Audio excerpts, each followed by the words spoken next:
I threw a few ideas at you, and this is the one you thought kind of mixed well with the other two, and that was about patriarchy. And you often, we hear about it quite a bit in the media, especially through feminized media, and it's something that's always baffled me, which is why I'd like to discuss it with you.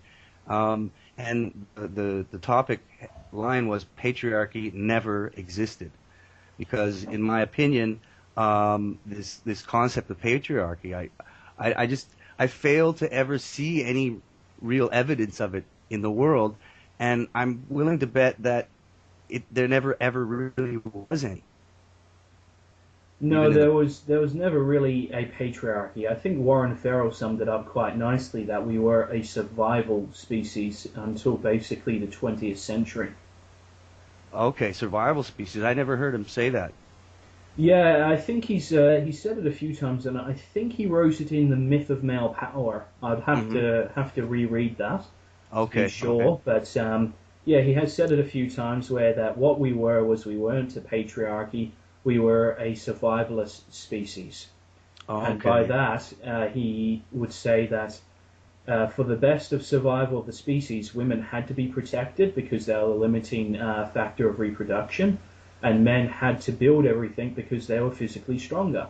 Right, And it was just a case of the gender roles came out of necessity, not out of any form of oppression. right. Yeah, and that's something that I've always thought as well. I mean, what are some of the arguments that they make about the existence of patriarchy? Because there's a lot of them. I think the most common ones are that men have always sat atop government. Oh, For okay. example, in aristocracies and monarchies, they go through the male line. So five older females could be born to the royal family, but it only takes one male to be born, and he becomes the ruler. Right, right, right, right. And So, again, that comes down to not so much, again, oppression, it comes down to out of necessity. yeah, like you said, survival, necessity, the necessity of the gender roles, definitely. And so one of them is men being at the head. I guess I don't know, the government, Government, economy, and economy. just general. The feminists would look at it like occasionally throughout human history, women have been shooed away from just discussions and debates. And the main Right. reason for that was because they generally weren't informed. Yeah. And they And didn't have the responsibility that came with any kind of actual discussion or outcome of the discussions. right, right. That was the biggest one, that they weren't responsible. So if it came down to making a decision for society or even just discussing decisions, because the British were fond of making a lot of policy whilst drinking within their clubs back in the Victorian era, Okay. and it would be much more of a male club, and this is where the feminists sought to destroy a lot of male clubs because Yes, I heard saw about it that. they saw it as a means of sort of like the I think it was the stone not the stonecutters the masons.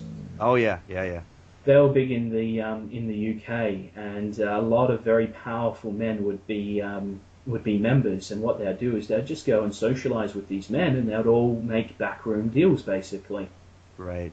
And Yeah, because women weren't allowed in these clubs, it was supposedly more proof for the patriarchy.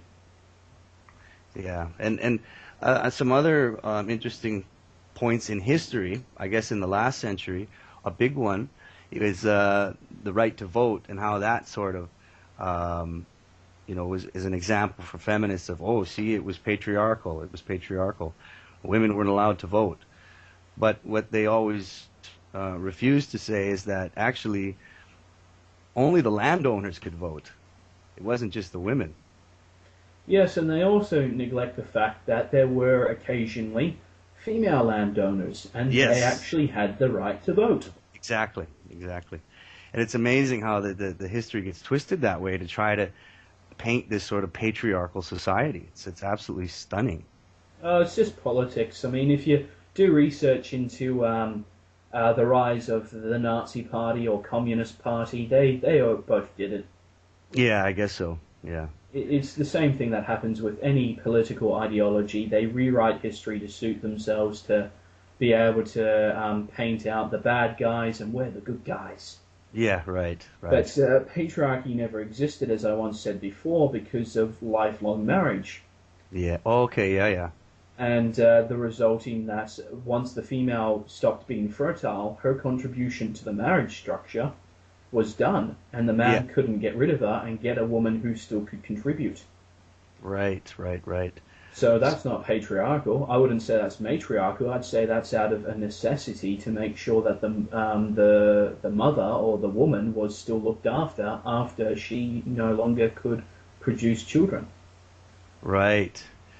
So basically the male provider was the protector of her.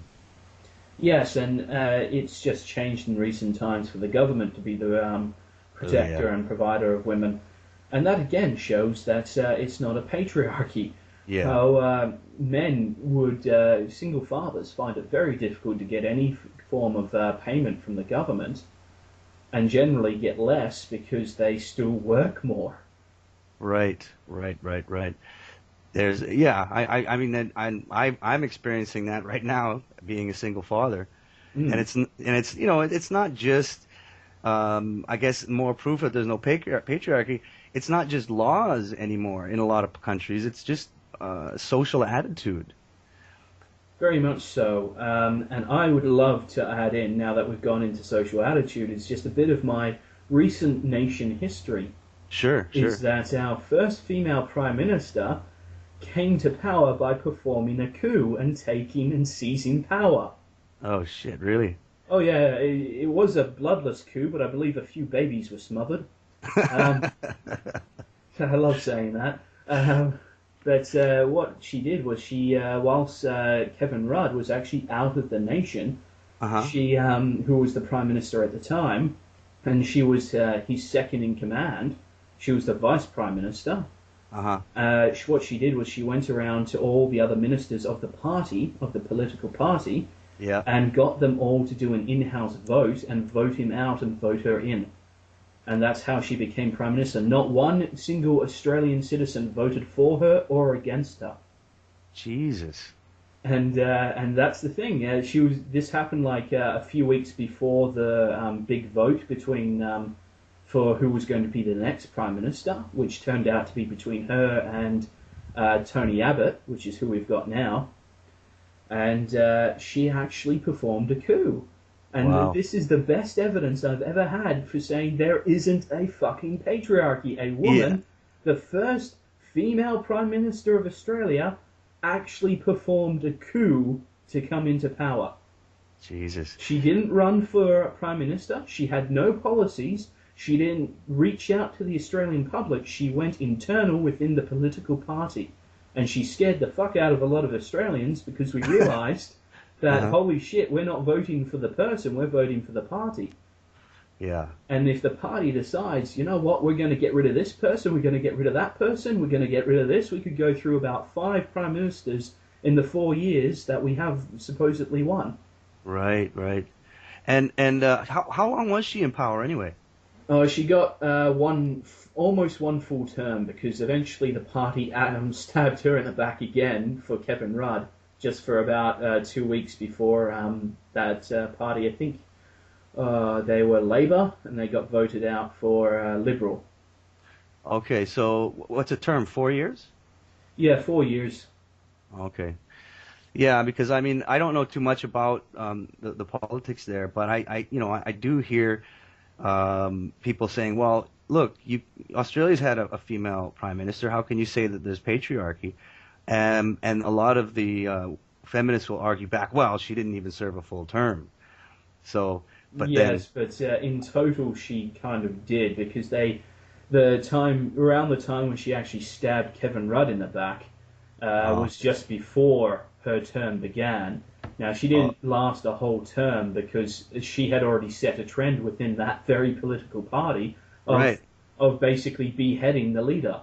Yeah, and I didn't even know that. I mean, that's definitely another argument there that I didn't realize. I didn't realize that she bullied her way into that position. Oh, she did it brilliantly. It was all behind the back. Kevin Rudd landed in Australia, and he wasn't Prime Minister anymore.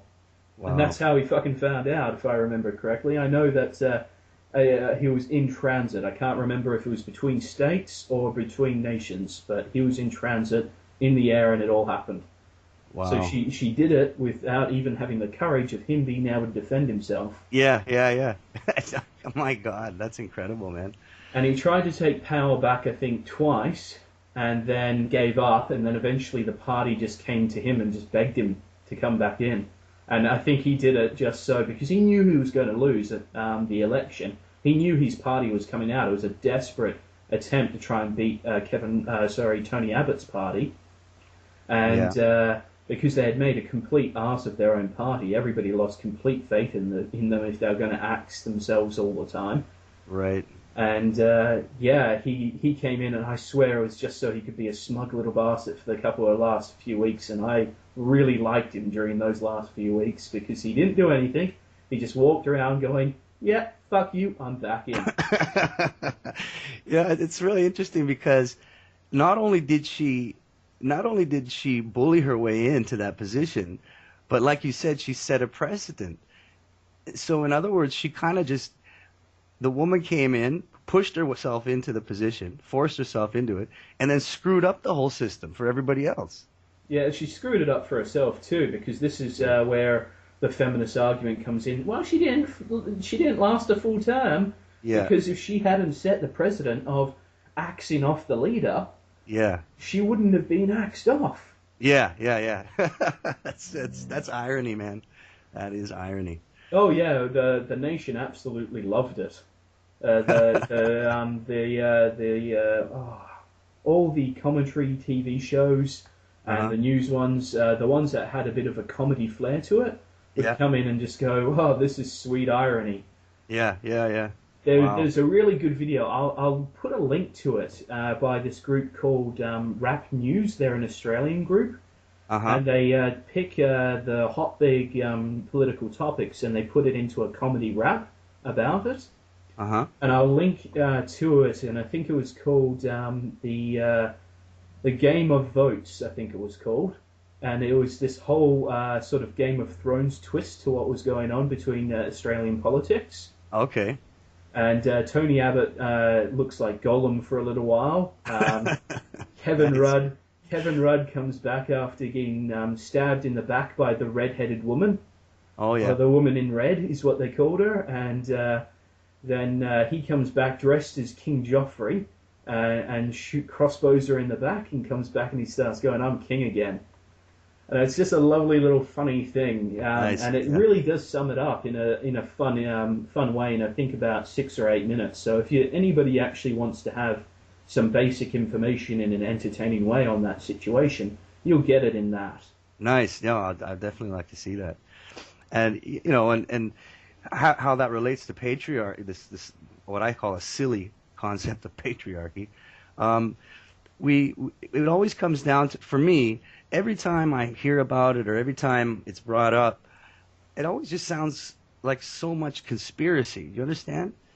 Yes, the reason for that is because they add in the extra layer of privilege.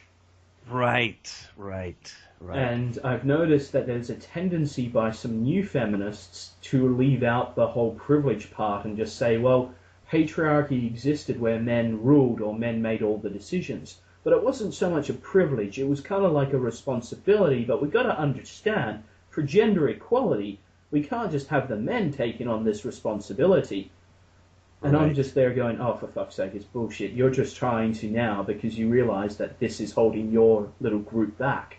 This Yeah. little section of privilege, which is what all of feminist history was banging on about, that it was a privilege to sit atop the throne, when realistically a lot of kings died purely because they were kings.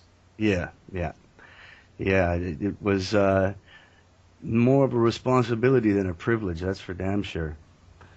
I mean, and that trickles down not even just through when you're talking about kings or government. I mean, it comes down even just to the basic family unit. When you with the pair bond, the man is considered the head of the household, but And apparently feminists think that's a privilege. Well, they think it's a privilege because they look at the ancient laws of basically there not being the concept of rape in within marriage. There was Right. no laws saying, well, the husband can rape his wife, and they look at that and they go, oh, patriarchy. Oh, yeah. He shouldn't have the right, just the right to her. When in reality, it's exactly what she traded. She sold Yeah. her fertility for his productivity. Yeah. And Yeah. that's why it wasn't considered a crime for him to use what he now owned. And when you say owned, again, the feminists get up in arms and go, well, he should have never owned it. Well, it's not a case of he shouldn't have owned it, it's a case of she sold it. Yes. Yes. Yeah. She sold it, and that's the position she was willing to take. Exactly. I mean, again, people's options were limited by gender roles out of necessity of the time and technology in the environment. Hmm. So yes, there were limited options. Many women would have had to get married even though they didn't want to. But it's not Yeah. like it was. It wasn't a world where you could have every single option. Yeah. And they're painting it as if men had every single option. Yeah. Because again, it creates the brilliant man bad, woman good aspect. And Of that's course. exactly where this whole form of patriarchy came from, of this extreme privileged position of sitting on top of the world. Right. It's not, and very few people get there. Maybe patriarchy is, again, how did you say it before? The women are projecting their own privilege. Yes, I would definitely say that. I mean, there have been women throughout time who have said, there was one woman, oh God, I wish I could remember the name, I'd find the quote, but she said, why women don't need the right to vote to change the world. Ah, yeah, And I that's agree with that. the thing, you know, women still had a lot of power within the family structure. I mean, Barbarossa, in one of his videos, spoke at quite lengths about about Hitler's manipulation over Germany, Uh-huh. which he first went after the women and convinced the women, their wives, who would then convince their husbands. And this is exactly Ah, where the first vote structure came in for every man, was part and parcel to get them to be able to be drafted, but it was to represent the family unit. It wasn't just to represent the man. He was the right, one who was already in the position of having to make decisions for the family unit. So right, who are you going to give the vote to in the family unit, the wife or the man? Or the right. husband, the one who was already used to the responsibility. Yeah, and I guess, yeah, it's we have. I think that this illusion of patriarchy is maybe just a feminist projection, man, female projection. Yes, I tend to think so. In the case of this, very much the aspect of the conspiracy theory side of things. Yeah, yeah, That's part of it. This mythical patriarchy that exists up in the clouds, and you know all the men sit around a penis-shaped table, yeah, discussing how shall we oppress women today. yeah, yeah. This this is very much the aspect of projection from the female, because they very much well did sit around with each other and quite often discuss how they would influence their men. Right. Oh, yeah, that still goes on. Wow. Mm. And that's the thing. Yeah, you know, this is sort of the little hidden part of history, is that women would sit together and do, you know, cross stitching or whatever was popular of the day, Hmm. and they would discuss how their men are faring and how best to make them fare better or fare in the way they want them to. Right. Right. Yeah. And, I mean, like you said with the conspiracy thing. I mean, every time I'm really new, actually quite new to the concept of patriarchy. It just gets thrown in your face, and eventually you become aware of it.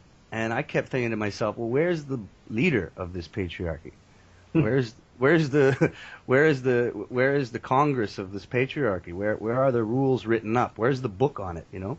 Well, it's some sort of basically it goes from the structure and having somebody at the top to being more of a cultural aspect. You know, the culture is a patriarchal culture. It's like going to Australia and saying we have a barbecue culture, or we have a drinking alcohol on the beach culture, or a surfing culture. Well, it's just there. You know, patriarchy's just there, and basically men are privileged because of it. Yeah, you can't see it, but it's there. Trust us. Yes.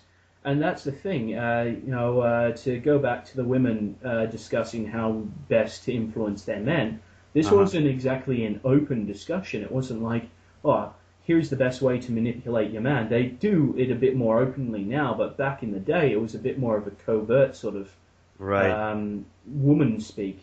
And this is where I suspect the whole projection of this sort of Illuminati patriarchal conspiracy comes from, is because they're used to sitting around with their girlfriends and having nuanced, subtle talks about how best to influence their men one way or another. Men don't do this stuff. No, it is definitely not a natural thing for men to do. But the patriarchy in the feminist concept has never existed. Patriarchy, as in led by men, has existed, and that's been a factor of a survivalist society. Yeah. And that's the primary function was survival. Yeah. And because of that, that's where the gender roles naturally divided and went in. I get when you're talking about survival, the gender roles were there to actually make everybody's life a little bit easier. Very much so. I mean, one thing that we don't think of in modern day society is the reason why women are more susceptible to things like noise and temperature. Is because when they once they had produced the child would feel cold and would cry, or feel hungry and cry, or shit itself and cry. None of this at all signals to the parents exactly what it needs. So the mother, the one that would biologically spend the most time with the child, evolved the ability to have more sensitive to temperature and to sound, so that she could convey the message to the head of the family, the patriarchal leader, that it's cold in the hut and we need more wood, and it would be for the serving of the purpose of the infant, but it would be the woman who would decide if it's too cold for her, not so much for the infant, but it's there to serve the infant, and then it would be the man who would go off obedient to the woman's word to make it warmer again. Yeah. And this is all described as a patriarchy where the father or the husband rules and decides everything. Yeah. And I suppose, there's a few other examples too of patriarchy that the feminists use, and one of them would be wage gap, which is, we know, a load of shit. And there's a bunch of those examples. Yes, and again, it just starts to get into, as I've heard Type 1 Blue say, I think Alison Teevan, or Alison, she has said multiple times that she's starting to believe that feminism is just a male power fantasy. Yeah. And considering women really do like in their romantic literature, which is just female porn, the powerful male taking by force, raping, or just being dominant. Yeah. It's no surprise to me that this has become part of feminism, or has been a part of feminism since the second incarnation. Yeah. And when did they say the second incarnation came about? That was around the 60s. They originally splintered off from the UK Marxist Party, and that was the first link to all these blokes who start screaming out, it's a Marxist conspiracy. And they go that it had so much in common because the founders of what was called the Women's Liberation Movement splintered off from the Marxist movement. Right. Now, was that the first time that the concept of patriarchy was really dropped into the consciousness of the people? Yeah, very much so. I don't know exactly if it came from like the feminine mystique, or if it just came from the leaders of the women's liberation and the radicals within it that eventually dominated it. Okay. But that's where it came from, and it's very interesting. I would recommend reading Ellen Priestley's This Way to the Revolution, a memoir. Okay. I'm just going through it at the moment, and there's some very interesting chapters of when it was still just called the Women's Liberation and how the radicals ended up stealing the women's domestic violence shelters. And there's this Okay. really interesting spot where all these women's groups got together to discuss getting more resources for the women's shelters. Uh-huh. And up popped like this feminist before it was called feminist, and she was open, well-known lesbian. And one of the women who were in the shelter just shouted out, "What would a dyke know about our needs?" And I just thought, that's actually fucking true, you know? Yeah, yeah, yeah. And the thing is, also, there's another chapter where when they were actually setting up the women's liberation movement, the women who were in charge would get letters from want-to-be members, and they would open them up, and the membership money would be in there. And if it was in cash, they'd pocket it. If it was in check, they'd put it in a filing cabinet and never cash it. And they'd never read the letters. And it was Ellen who first went through reading the letters. Jesus. So feminism has always been primarily about the money. Yeah, yeah, yeah, definitely. I mean, Jesus. even back to the suffragettes. The suffragettes were all about women's rights for the upper class, but when it came to paying the lower class women a healthier wage, they were against that because guess who would have to pay it? Yeah. It's always been about the money. Feminism is just a cult of classism. Yeah, yeah, I totally agree with that. I've always thought that. I've always thought it was exactly that, a cult of classism, definitely. Well, got- do you want to do you have any more to add to this? No, I think I'm okay. Okay, we can wrap it up if you'd like. Oh yeah, I just think there's come to a point where we've said pretty much everything to say about patriarchy not existing. Yep, I think so too.